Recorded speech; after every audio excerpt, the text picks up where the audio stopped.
ሰላም ጤና ይስጥልኝ። እንኳን ወደ ቻናላችን በሰላም መጣችሁ። ዛሬም በአዲስ ነገር መጥተናል። ተከታተሉ። በቂ እንቅልፍ ተኝታችሁ ጠዋት ስትነሱ ከፍተኛ ድካም ይሰማችኋል?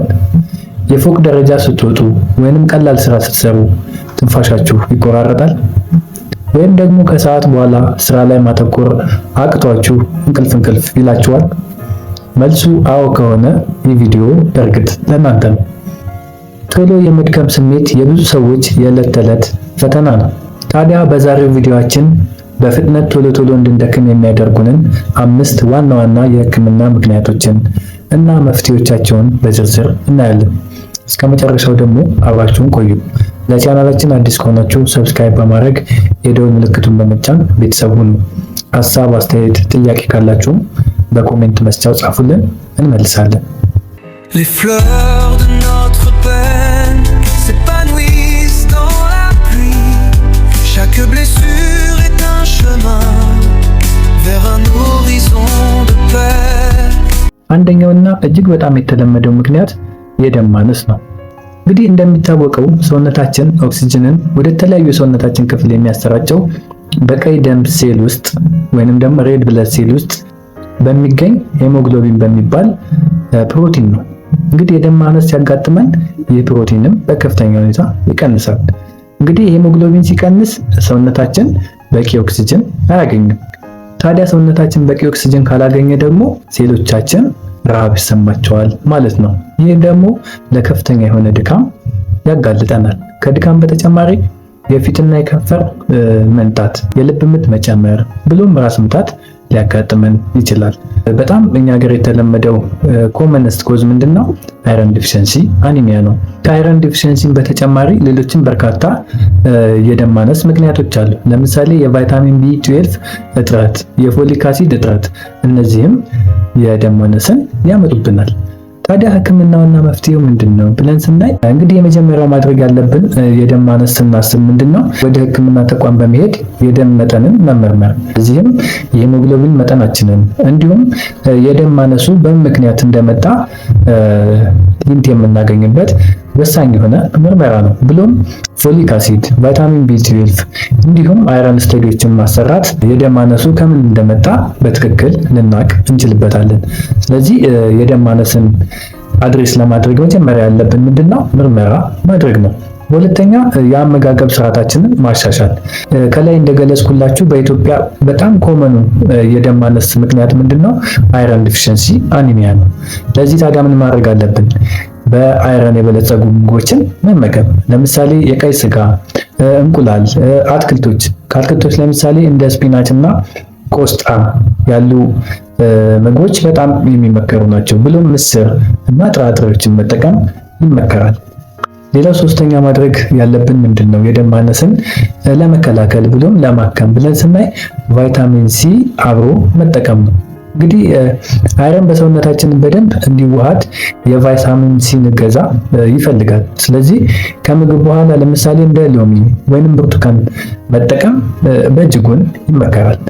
ሌላው የመጨረሻው መፍትሄ ምንድነው ብለን ስናይ በእነዚህ ትሪት ካላደረግን ከላይ ባሉት የመድኃኒት ህክምና አለው። እንግዲህ የደም ማነሱ ከፍተኛ ከሆነ በሐኪም የሚታዘዙ መድኃኒቶች አሉ። ለምሳሌ እንደ አይረን ሰፕሊመንቶች ወይንም ቫይታሚን ቢ12 ብሎም ፎሊክ አሲድ ሊታዘዝልን ይችላል ማለት ነው። ስለዚህ የመጨረሻው አማራጭ በህክምና መታከም እንችላለን ማለት ነው። ሌላው ሁለተኛው መንስኤ ምንድነው? ቶሎ እንድንደክም የሚያደርገን ብለን ስናይ የታይሮይድ እጢ እጥረት ነው ወይንም ደግሞ ሃይፖታይሮይዲዝም እንለዋለን። ሁለተኛው ምክንያት የታይሮይድ ሆርሞን መቀነስ ነው። እንግዲህ የታይሮይድ እጢ በአንገታችን አካባቢ የሚገኝ ሲሆን የሰውነታችንን የኃይል አመንጭ ስርዓት ወይም ሜታቦሊዝምን የሚቆጣጠር ሆርሞኖችን ያመነጫል። እነሱም ታይሮይድ ሆርሞን ይባላሉ ወይም ቲ3 እና ቲ4 ይባላሉ። እነዚህ ሆርሞኖች ናቸው እንግዲህ የሰውነታችንን ሜታቦሊዝም የሚቆጣጠሩልን። ታዲያ ይህ እጢ በሚፈለገው መጠን ሆርሞን ሳያመነጭ ሲቀር የሰውነታችን ሜታቦሊዝም ይዘገያል። በዚህ ጊዜ ሰውነታችን በቂ ኃይል ማግኘት ስለማይችል ከፍተኛ የሆነ ድካም እንዲሰማን ያደርጋል። ከድካም በተጨማሪ ለምሳሌ የክብደት መጨመር፣ ብርድ ማለት፣ የቆዳ ድርቀት እና ፀጉር መርገፍም ሊያጋጥመን ይችላል ማለት ነው። ታዲያ መፍትሄው ምንድነው ብለን ስናይ መፍትሄው በጣም ቀላል ነው። መጀመሪያ ማድረግ ያለብን የደም ምርመራ ማድረግ።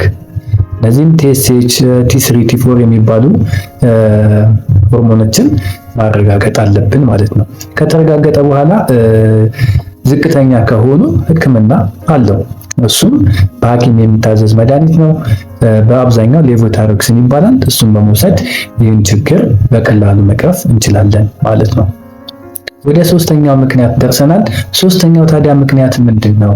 ድካም እንዲለን የሚያደርገው ብለን ስናይ የስኳር ህመም ነው። እንደሚታወቀው የስኳር ህመም ዋነኛ መገለጫው ምንድነው? ኢንሱሊን ሆርሞን አለመኖር ወይንም ደግሞ አንዳንዴ ኖሮ ደግሞ ስራውን በአግባቡ አለመስራት ሲችል የሚያጋጥም ህመም ነው።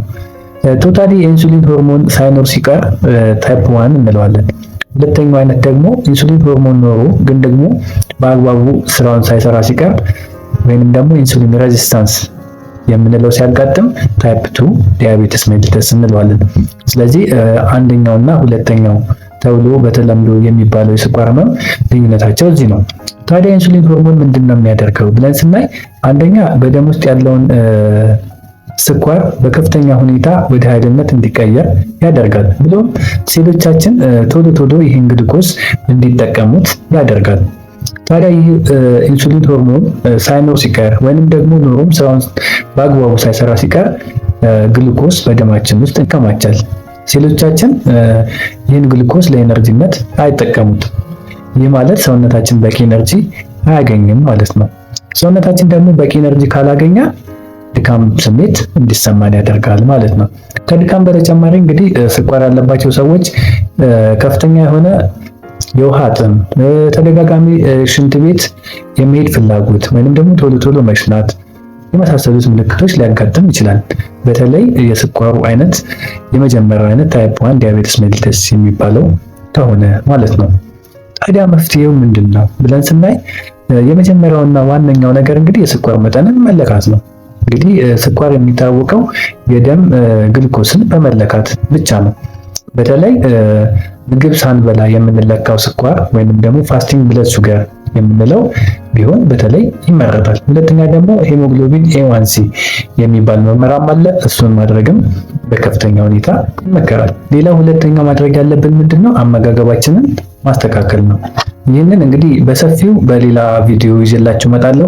የስኳር ታማሚዎች ምን አይነት ምግብ መመገብ አለባቸው፣ ምን አይነት ምግብ ማስወገድ አለባቸው የሚለውን በሌላ ቪዲዮ እነግራችኋለሁ። ለዛሬው ግን የአመጋገብ ስርዓትን ማስተካከል አንዱና ዋነኛው የሚመከር ተግባር ነው። ሌላው ሶስተኛ ማድረግ ያለብን ምንድነው ብለን ስናይ የአካል ብቃት እንቅስቃሴ ማድረግ ነው። በተለይ ለ30 ደቂቃ ያክል ፈጣን እርምጃ ብናደርግ ሴሎቻችን ኢንሱሊንን በአግባቡ በደንብ እንዲሰራ ይረዱናል። ስለዚህ እንቅስቃሴ ማድረግ ይመከራል ማለት ነው። በአራተኛና የመጨረሻው ማድረግ ያለብን ምንድነው?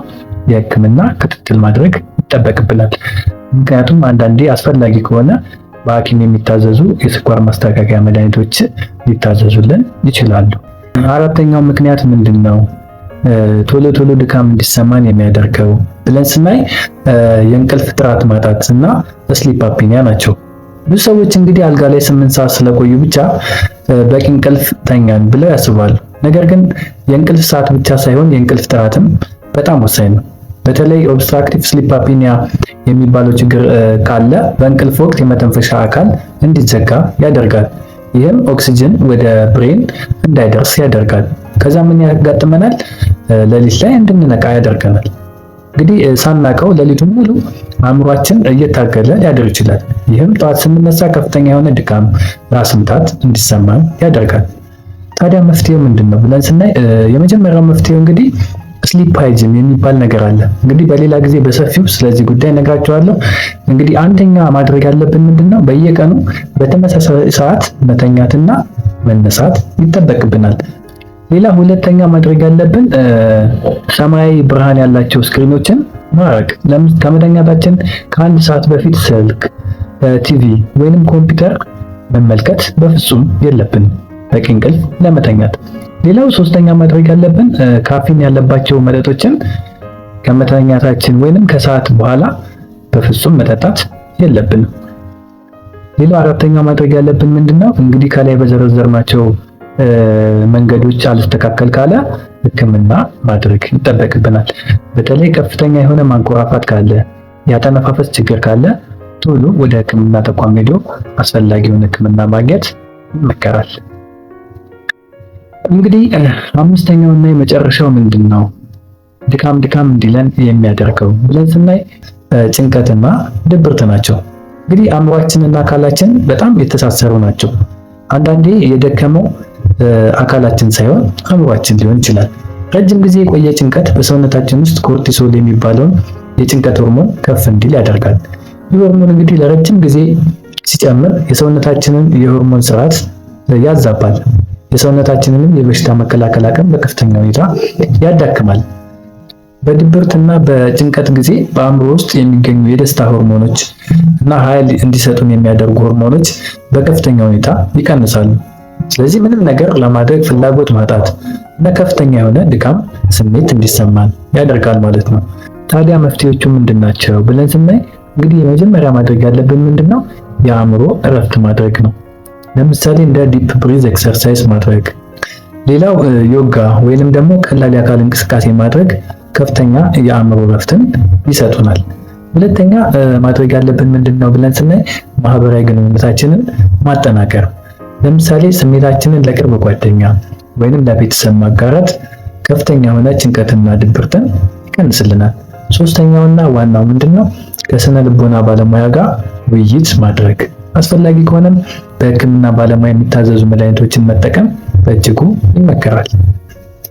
እንግዲህ ሌላውና የመጨረሻው ታዲያ ወደ ሕክምና ተቋም ወይንም ደግሞ ሐኪም ማማከር ያለብን መቼ ነው የሚል ጥያቄ በአእምሯችሁ ሊመጣ ይችላል። መልሱም እንደዚህ ነው። ድካሙ ከ2 እና 3 ሳምንት በላይ ከሆነ እና እነዚህ ምልክቶች ካሉ በቶሎ ወደ ሕክምና ተቋም መሄድ ይጠበቅባቸዋል። አንደኛ ከፍተኛ የሆነ የክብደት መቀነስ ካለ፣ ሁለተኛ ትኩሳት ወይንም ሙቀት ካለ፣ የሰውነት እብጠት ካለ። ሌላው ጥያቄ ልጠይቃችሁ፣ እናንተስ እንግዲህ አብዛኛውን ጊዜ ድካም ስሜት ያጋጥማችኋል? መንስኤው ምን ይመስላችኋል? አስተያየታችሁን በኮሜንት ጻፉልኝ። ለዛሬ የነበረን ቆይታ ይህን ይመስላል። በሌላ ጠቃሚ ቪዲዮ እስክንገናኝ ቸርን ሰንብት። ቻው።